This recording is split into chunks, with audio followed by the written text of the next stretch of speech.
Boa noite. No próximo dia 1º de janeiro, o Brasil terá um novo presidente da República, Jair Bolsonaro, do PSL, eleito com mais de 57 milhões de votos.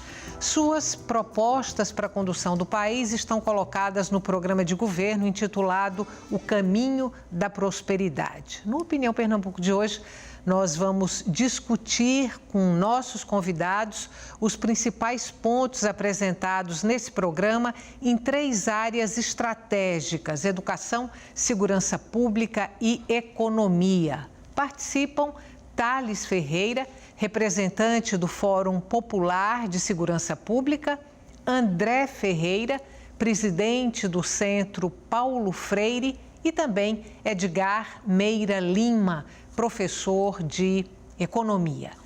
Boa noite. Boa noite. Muito grata pela presença de vocês hoje aqui no Opinião Pernambuco. Vamos começar com segurança pública.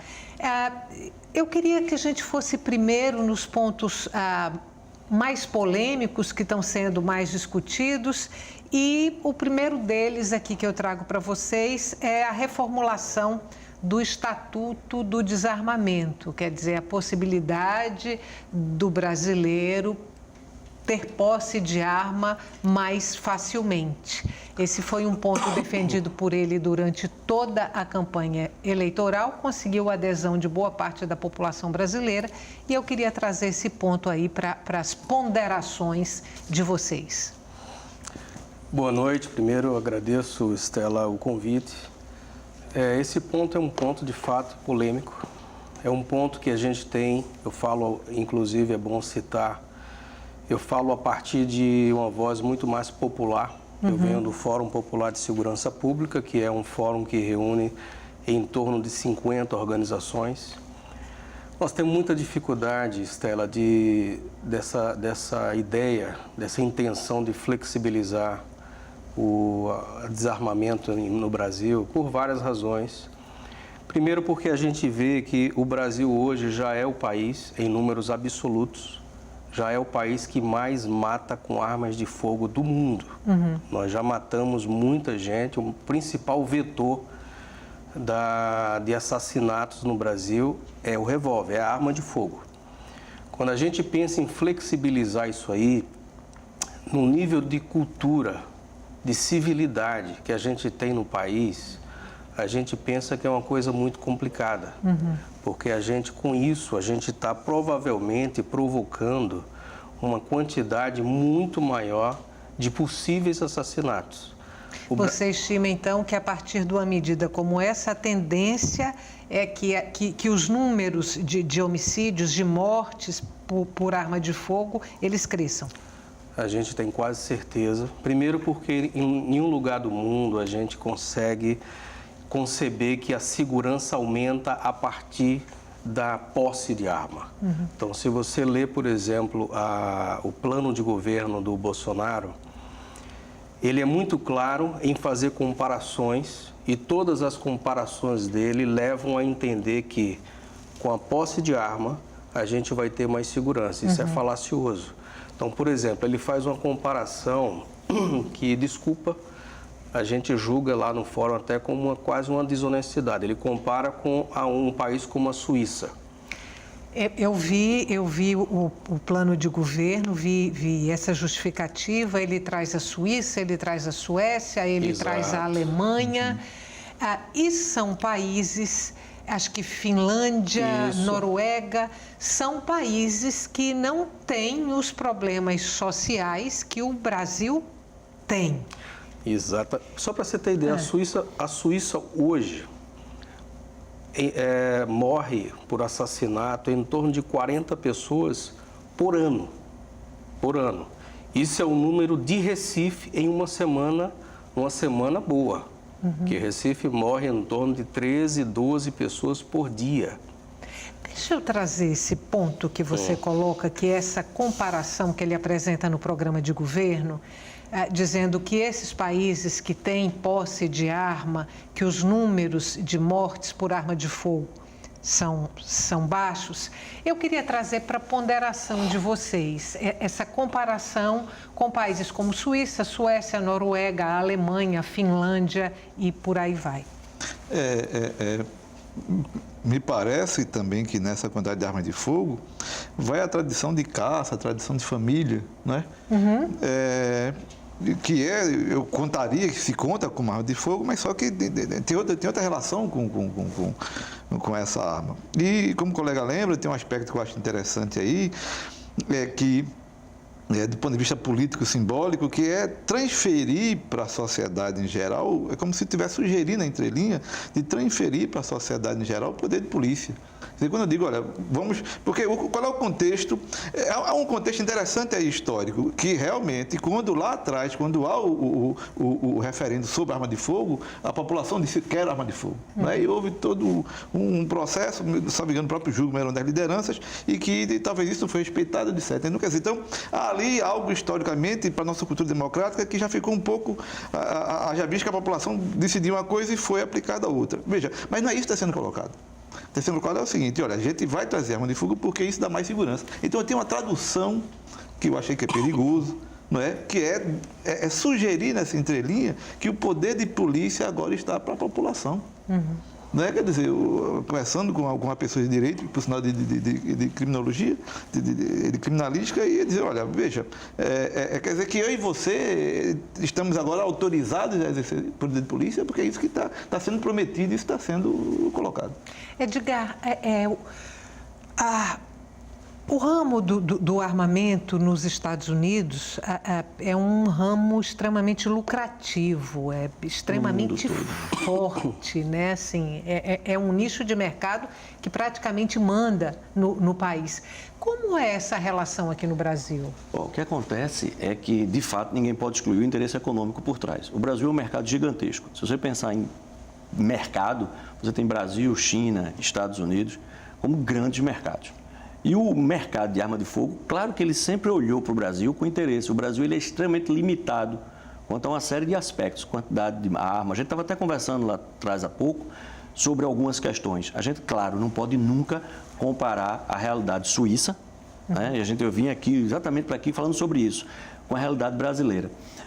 O que me parece muito são dois aspectos muito fortes aí. Claro, existe por trás um lobby, né, da indústria de arma para que se a gente conseguir vender um pouco mais de arma num país do tamanho do Brasil, tá certo?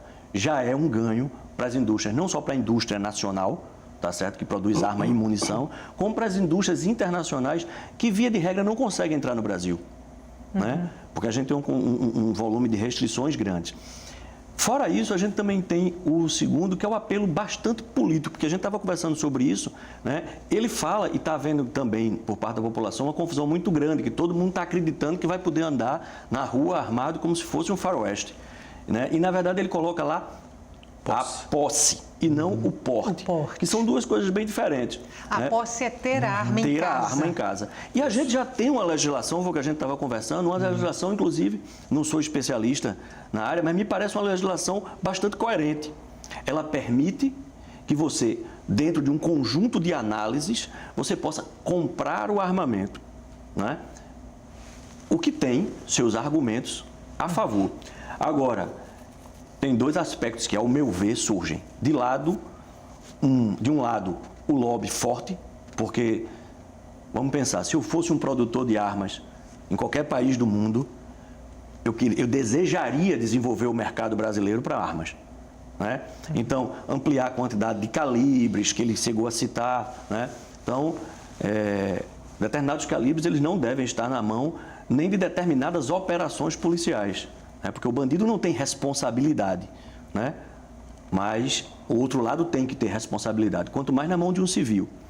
Mas também aí você combina, imagine, de um lado os interesses econômicos que são reais, com do outro lado uma sociedade que algumas vezes no campo você tem pessoas que estão sofrendo. A gente aqui no interior, a gente tem cidade que não tem banco.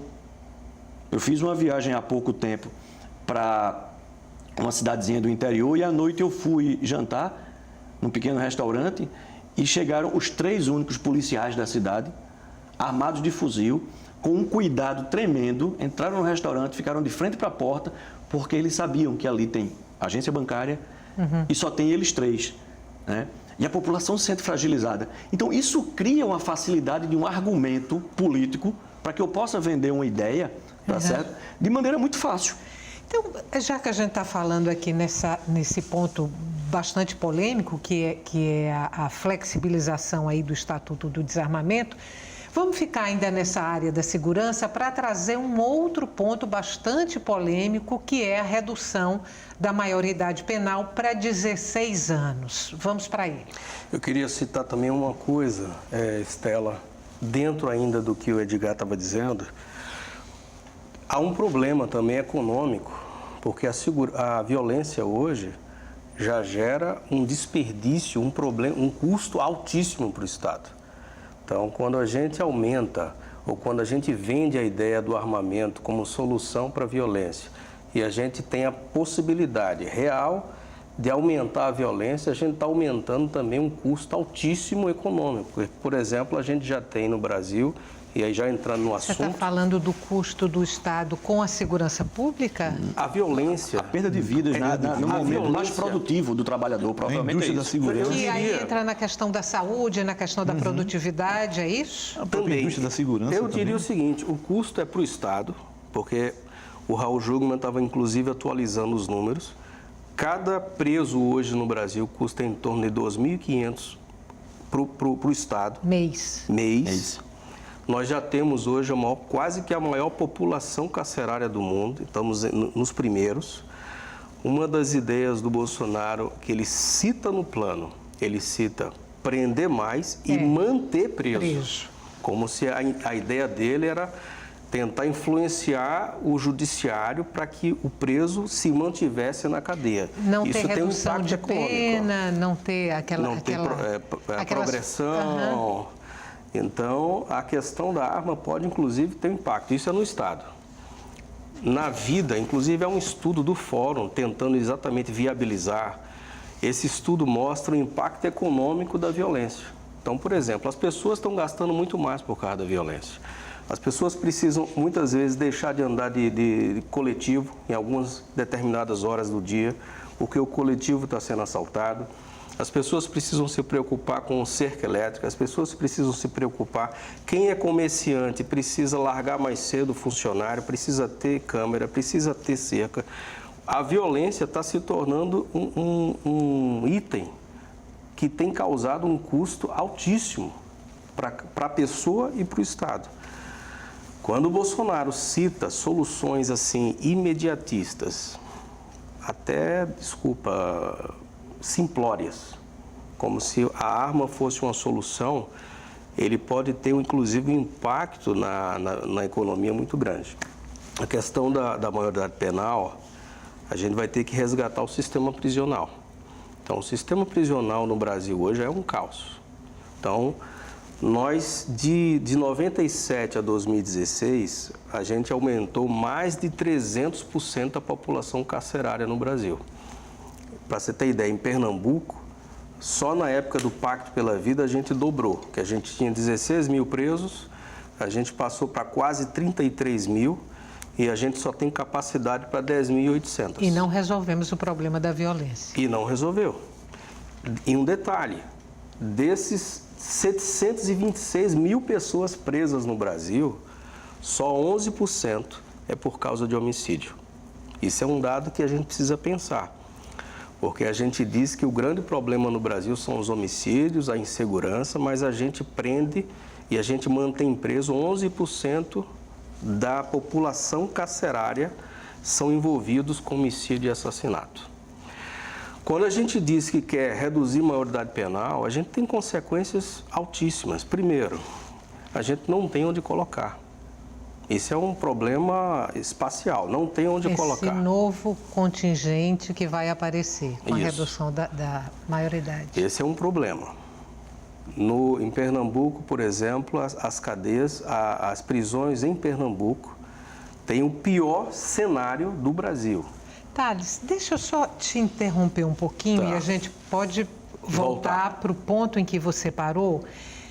Deixa eu trazer para André uma questão. Se eu não me engano, André, foi ontem que Sérgio Moro, o futuro ministro aí da Justiça, que vai ser um super ministério, né?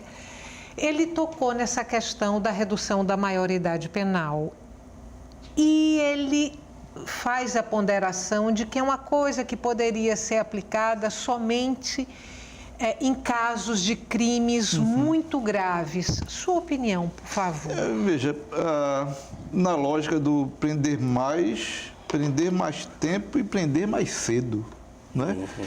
Aí, veja, aí mais uma vez, claro que temos um presidente eleito, 50 e tantos milhões de votos, né? Então as pessoas acreditaram numa promessa, né? É claro que há uma insatisfação aí na sociedade. Eu estava há pouco falando de um crime que nos chocou, um amigo próximo do colega, né? Então, dá essa sensação de segurança, né? E aí a gente projeta essa sensação para uma promessa, né? Para o que vem. Então, quer dizer, prender mais tempo, prender mais cedo. Aí volta para a questão da situação. Quer dizer, temos sistema carcerário para essa população, né? Quer dizer, esse jovem de 16 anos, mesmo que já se reconheça alguma possibilidade cognitiva, enfim, de sua compreensão de mundo e realidade, a ser passivo de pena, mas a pergunta é, socialmente falando, isso vai diminuir criminalidade, vai diminuir essa possibilidade ou corrigir na sociedade essa sensação de insegurança? Aí a pergunta que fica e a resposta fica aberta, talvez não. A gente vai ter que fazer um intervalo curtinho e volta daqui a pouco, e a gente pode retomar ainda esse ponto que não acabamos de discutir. O nosso intervalo é curto, você sabe, não saia daí, daqui a pouquinho a gente volta. O tema de hoje do nosso programa são as propostas do presidente eleito Jair Bolsonaro para 3 áreas estratégicas da vida brasileira, que são a educação, a segurança pública e a economia. A gente volta já.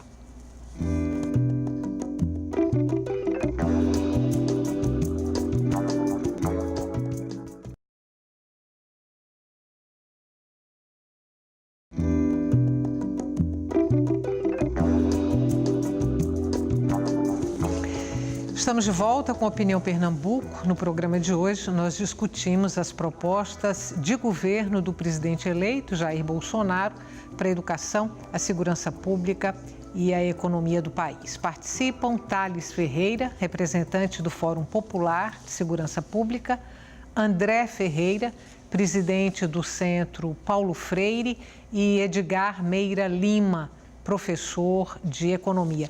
Edgar, para a gente dar continuidade ao ponto do último ponto discutido no bloco anterior, que foi a redução da maioridade penal, você não tinha ainda falado sobre esse ponto específico e eu queria ouvir sua opinião, por favor. Retomando aquele ponto que a gente estava conversando anteriormente, falando ainda sobre segurança, sobre redução da maioridade, a gente entende que para todos os problemas que são inúmeros no Brasil, a gente tem que tomar medidas de curto, médio e longo prazo.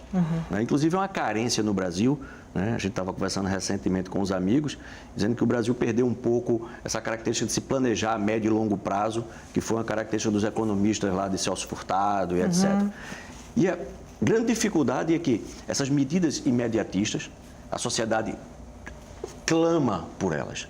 Mas, por outro lado, para que a gente tome essas medidas de curto prazo para resolução rápida, eu tenho que estruturar essa solução no médio e longo prazo. Porque a gente vai precisar efetivamente, né, de alguma severidade, claro. Mas para que eu possa levar para dentro do presídio, eu tenho que primeiro julgar quem está lá. Que está faltando ser julgado, meu amigo sabe disso mais que eu.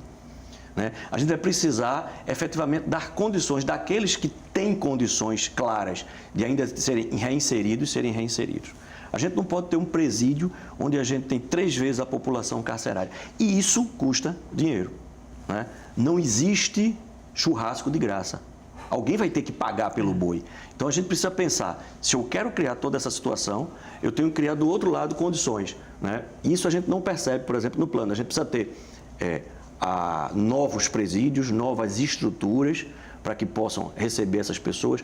O judiciário tem que ter condições de efetivamente julgar, porque a gente tem muita gente presa sem ter sido julgada efetivamente, condenada para efetivamente ser presa. A gente tem gente que já foi condenada e cumpriu pena e que permanece presa porque a gente tem uma lentidão em todo o nosso sistema. Então, a gente tem uma série de gargalos que precisam ser pensados todos, né? E todos esses gargalos têm custos. Tem um outro ponto também que eu vou trazer para você. Esse menino, esse adolescente de 16 anos de idade que for preso, ele vai ser jogado na boca do lobo, não vai? Sim. Esse é um outro problema, Estela, porque o centro hoje de inteligência das grandes facções criminosas estão dentro das cadeias. Nós estamos condenando um adolescente a participar forçadamente de uma escola do crime. Esse é um problema que vai piorar a situação do jovem. O que a gente diz muito no fórum é que a gente está tentando resolver um problema dando remédio para dor de cabeça, não atacando as causas. A gente quer se livrar de um problema jogando os jovens lá dentro.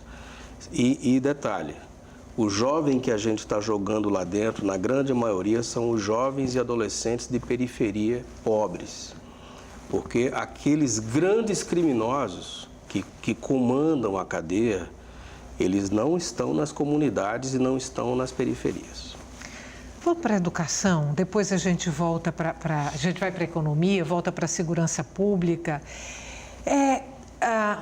Um dos pontos lá do programa de governo do presidente eleito, vamos começar por esse, mais matemática, ciências e português, sem doutrinação e sexualidade precoce, priorizando a educação básica e o ensino médio técnico.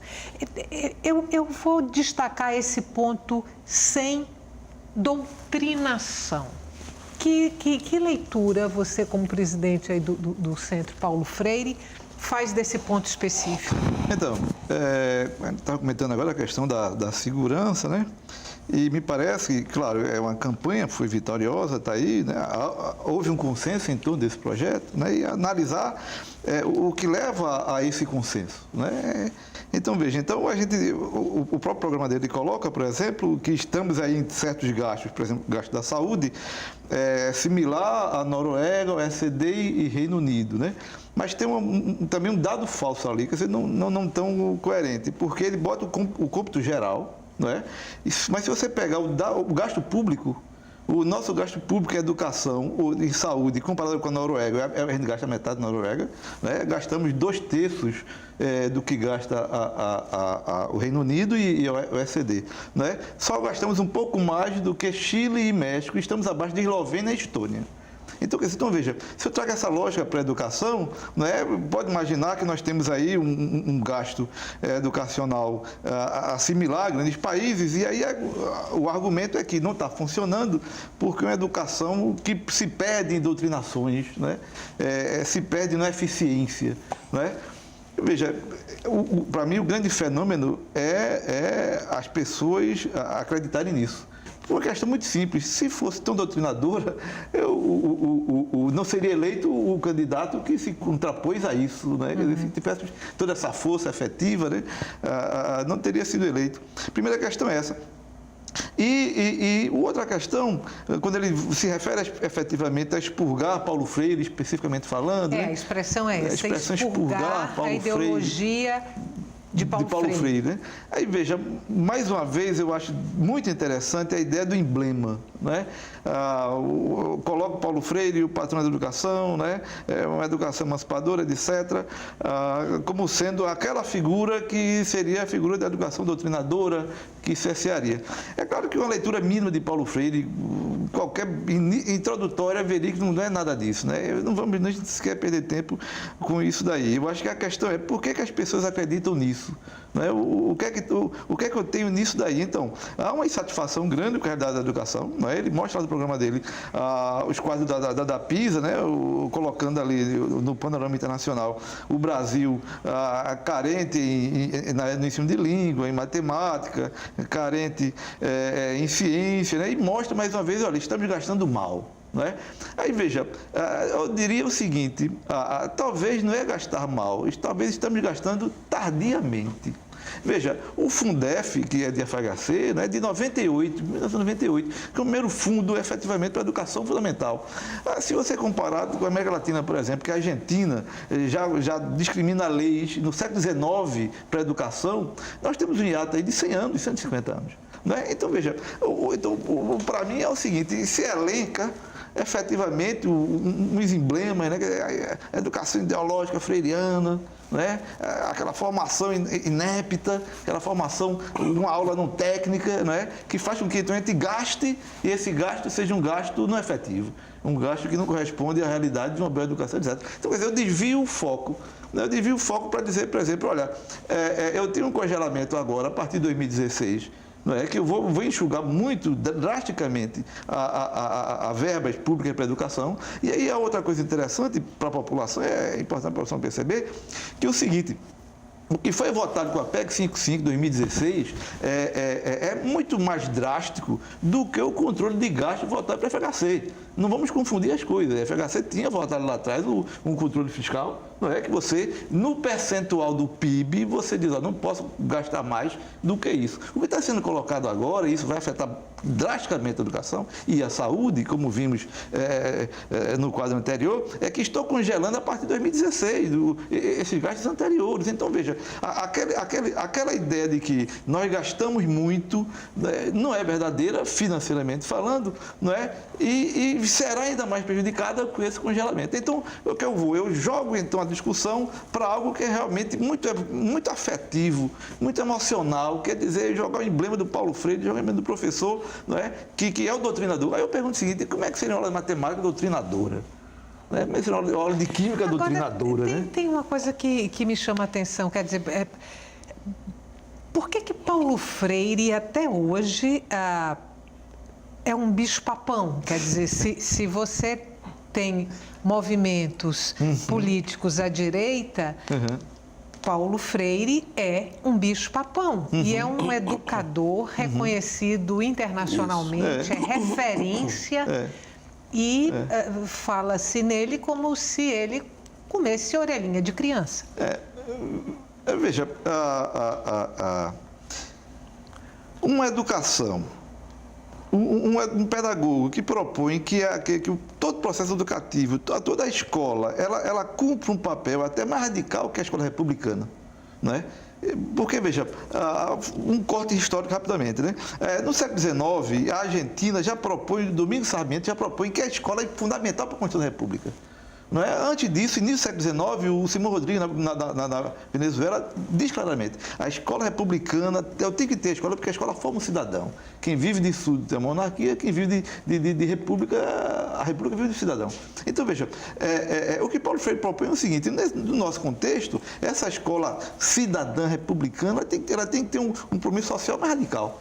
Então, a partir do momento que eu tenho que levar em consideração que eu tenho de enviar a discussão sobre, por exemplo, como está sendo a relação entre os gastos, entre o pré-sal, por exemplo, as riquezas nacionais, né? As relações com as multinacionais, e isso interferindo na própria realidade econômica do país. Veja, a partir do momento que eu não quero essa discussão, a partir do momento que eu quero criar um outro modelo, até de Estado e de sociedade, que não possibilita esse tipo de discussão, então essa pedagogia ela não funciona, não tem que ser valorizada. Eu queria fazer aqui, abrir parênteses, sair da educação um pouquinho, já que você falou em FHC, para a gente tocar aí num ponto do programa de governo que diz respeito à economia, que é o programa de privatizações. Me lembrei exatamente dele nesse momento, porque durante o governo de FHC, acho que cerca de 100 empresas, ou mais de 100 empresas... Passamos um processo de privatização. Foram privatizadas. E agora ele coloca no plano... Eu acho que para a gente começar a falar de privatização, a gente tem que fazer um outro comentário, que está posto exatamente num dos primeiros slides, lá ele tem 64, 67 slides, não me falha a memória, no plano apresentado. E logo nos primeiros slides ele apresenta, né, a sua visão. E a sua visão é a visão de uma economia liberal, uma visão que os economistas estudam lá da escola austríaca e etc. Que é um contraponto àquela economia mais estatal que foi proposta por Keynes, que deu base para todo o pensamento da macroeconomia, para ficar claro para o pessoal. Então, o plano dele tem muito essa base. E é natural que dentro dessa linha de pensamento, né, você pense em privatização. E aí ele coloca, inclusive, a possibilidade da privatização de uma série de empresas.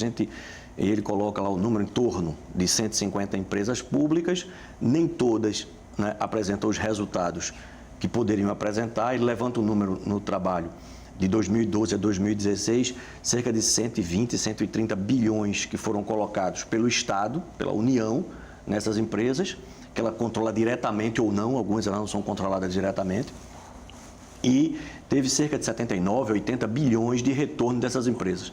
Ou seja, tem uma lacuna aí, que seria gastos da União, e o Estado não tem dinheiro, quem tem dinheiro é a população que coloca, né, por meio de impostos lá. Então, algumas dessas empresas que não são interessantes seriam vendidas. E ele coloca, inclusive, que a ideia dele é usar os recursos da venda dessas empresas que seriam privatizadas. Ele não especifica efetivamente quais são, ele apenas aponta os números. E essas empresas, elas funcionariam, a venda dessas empresas, desses ativos, funcionariam para quitar parte da dívida interna. Porque ele tem um tripé. Esse tripé é ajuste fiscal, né, metas de inflação, lá, tá certo? E câmbio livre. Dentro de uma visão de economia liberal, quando ele coloca isso, ele tem uma dificuldade, que é segurar juros e etc. Porque a conta que a gente tem de previdência e de juros é muito importante no orçamento, que é deficitário pelo 5º ano seguido. Então, ele propõe que a gente possa privatizar para pagar cerca de 20% do que a gente tem de dívida pública, o que resultaria numa redução da conta de juros. Então, é como para a população que está escutando a gente em casa e que não entende bem, imagine que eu tenho uma conta que eu estou devendo o cartão de crédito, que inclusive é bem real, porque 61%, número atual, que saiu agora, mês passado, 61% dos brasileiros está endividado, né? Desses 61... Inadimplentes. 70% desta dívida é com cartão de crédito, que é um juro fora... Exorbitante, né? Fora de qualquer lógica econômica, né? Então, imagine que o que acontece com o Brasil, a gente está devendo no cartão de crédito, então o juro está crescendo. Se a gente conseguir pagar uma conta, a fórmula que ele planeja, claro, você tem 2 caminhos ideológicos. O caminho que ele apresenta logo, acho que é a 2ª ou 3ª página, é o caminho liberal. E ele propõe essa privatização para pagar parte dessa dívida, o que vai reduzir a conta que a gente tem anualmente com juros, e aí isso vai permitir que a gente possa ter condições de investimento no Estado. Dentro desse tripé ainda, uma outra coisa que ele propõe, que é extremamente importante dentro dessa perspectiva apresentada no projeto, é que ele propõe um banco central independente. Então, ele chegou a comentar, inclusive, que o Paulo Guedes também reafirmou que... Pois não? Posso te fazer uma proposta? Pode. A gente falar do Banco Central depois, porque eu vou ter que fazer um outro intervalo. Quando a gente voltar, vai ser o último bloco, então a gente vai ter que correr um pouquinho, porque senão alguns pontos vão ficar fora da nossa discussão.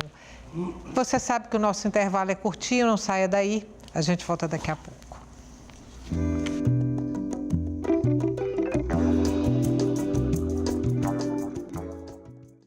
Também está nas redes.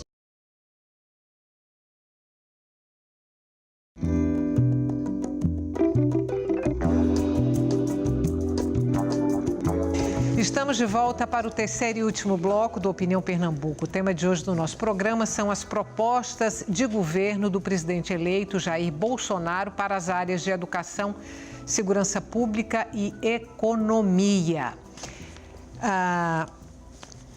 Vamos voltar um pouquinho aqui para a segurança pública, depois a gente volta para a educação, depois a gente volta para a economia. No programa de governo, eu tive a impressão de que havia ali um esforço muito grande para desfazer a ideia de que temos uma polícia extremamente violenta.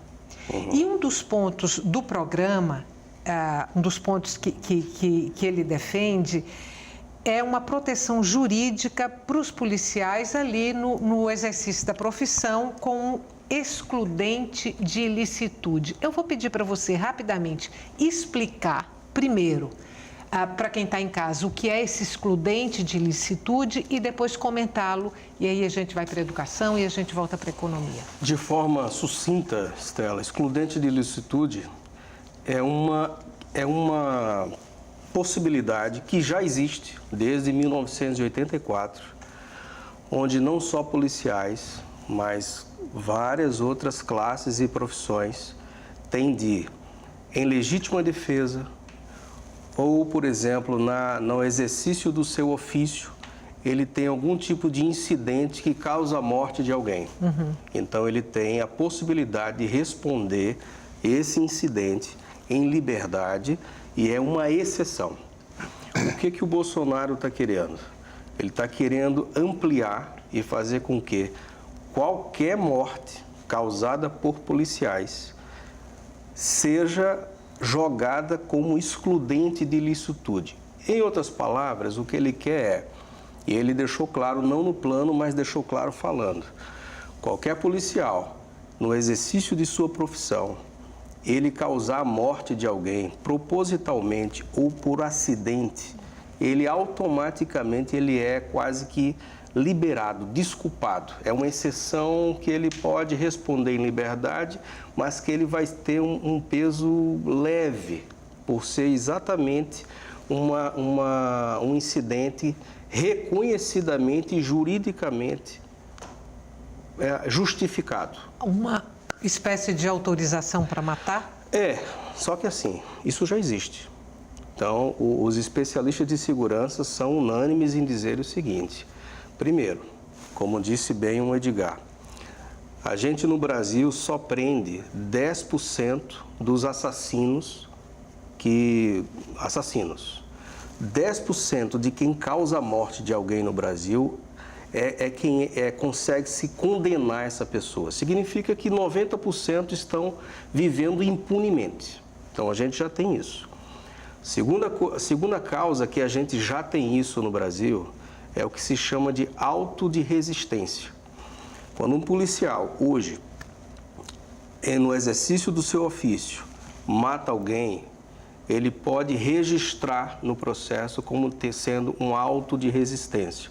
Significa que foi um incidente causado por causa do ofício, ou a troca de tiro, ou uma reação. Isso é um grande problema já. Eu vou citar um caso real, para ser breve. Vocês souberam que em setembro de 2018, no Rio, um homem, numa comunidade, esperando a mulher e os filhinhos vindo da escola, um dia chuvoso, ele estava com um guarda-chuva na mão, estava com aquele coletezinho que usa para o bebê, que eu não sei o nome, tá? Um policial interpretou como sendo um colete à prova de bala e uma espingarda. E era um guarda-chuva e um paninho para o bebê. Matou ele. Matou de fuzil. O policial registrou isso como auto de resistência. Uma morte porque reagiu a um tiroteio. E, na verdade, foi mentira. Então, de forma informal, Estela, a gente já tem esse excludente de ilicitude. O que o Bolsonaro quer é, na verdade, oficializar que execuções sumárias possam ser justificadas por policiais. Educação universitária.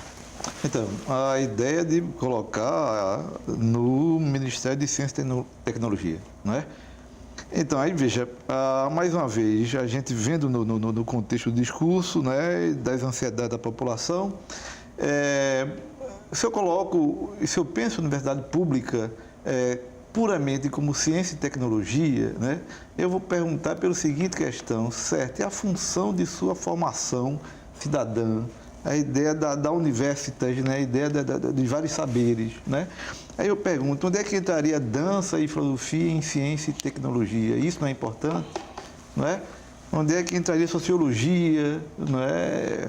A compreensão de mundo e realidade, né? Das ciências humanas, em ciência e tecnologia, não é? Então, veja, então tem um modelo aí que está sendo posto, né? E voltando para aquela questão que ele coloca no programa, os dados do PISA, né? O Brasil ali abaixo do que seja matemática, ciência, etc. É claro que entendo, o governo eleito a gente quer que dê certo, né?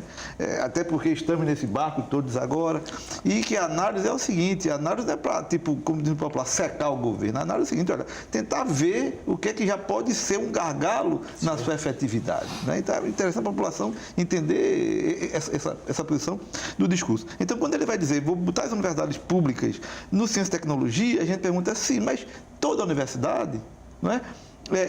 E aquela parte que é de dimensão cultural, é aquela parte que é a dimensão de mundo da vida. Por quê? Porque, veja, é essa parte que, voltando para o Geriza Paulo Freire, que constitui uma compreensão de mundo. Então, veja, a partir do momento que eu fecho uma política de privatizações, neoliberal, etc., aí eu construo toda uma rede que vai ser não só a universidade, vou colocar aí também escolas técnicas, etc., né, que desvia a atenção do aluno, que desvia a atenção desse profissional que vai para a sociedade sem tal sensibilidade, sem tal percepção. E aí está claro, muito claro no discurso, no programa, e veja, a gente está no barco, gosta de que desse certo, a preocupação com a formação, com o empreendedorismo. Não é? Está lá desenhado, a universidade também se gasta bastante com ela, 30% dos gastos da União com a educação, não é? A universidade está ali nas suas ineficiências, por isso vou colocar então no ciência e tecnologia, e então, nessa lógica, uma ênfase grande dada é vamos focar em empreendedorismo. Não é? Aí veja, um médico é empreendedor, não é? É interessante, ele talvez vá formar aí seu consultório, etc. Sim, mas é a função social desse médico.